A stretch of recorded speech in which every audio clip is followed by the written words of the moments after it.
Hey everybody, Panda here to bring you to Love Through Darkness, episode 10.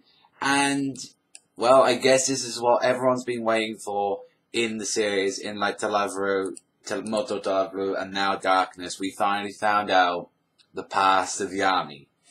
And the entire, I was surprised because I thought the entire episode was going to be on that, but it was mainly as well some stuff that happened in the present, and I never expected what was going to happen next, but for all the sake of tits, it was like, yeah. So we find out that Yami is actually a clone of a scientist named Tearju Lunatic, who I did say from last episode, and she was basically trying to raise her as a person. Like, she was teaching her, all sorts of things, like what friends are, reading her storybooks and stuff. But what happened was, she got dried out of, the, I forget what the place is actually called, but she got dried out of that place because she's supposed to be, raised as a weapon, not as a person. And, well, she really cared, Tearju really cared for Yami, or as her name was, Eve. And her real name's Eve, and it's like, the girl from Black Cat is called Eve as well, so the, mangaka artist must have a real thing for that character and that name, so, I only just had, one of my friends, Sly Dragon, he just recently just read the manga, and that girl's called Eve, so I'm like, what the fuck? But anyway, onto the story, there's, Yuki was, so furious about what he heard about them driving out, Tearju and saying, you have to do that. He's so angry. He's like, calm. And she's like, calm down. The organization's been destroyed. Since they tried to profit from the, galactic wars they had. And wow, it's the first Deviluke King decided to, was the only person in the galaxy united.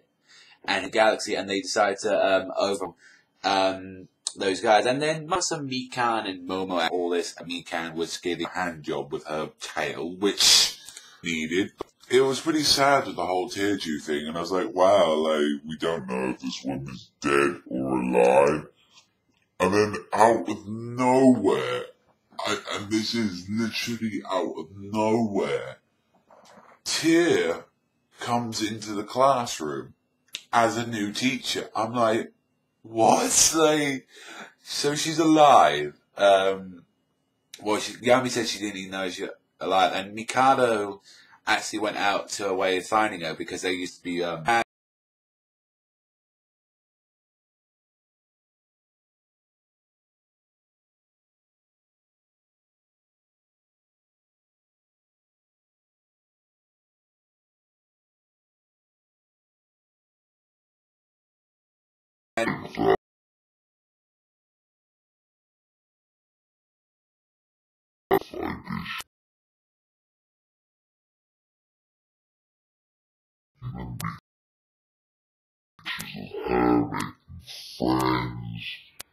having, a normal school life as what a normal girl would have, and that really, was emotional to tears. She was, crying, and Rito, finally, got the courage to say, would you please talk to her,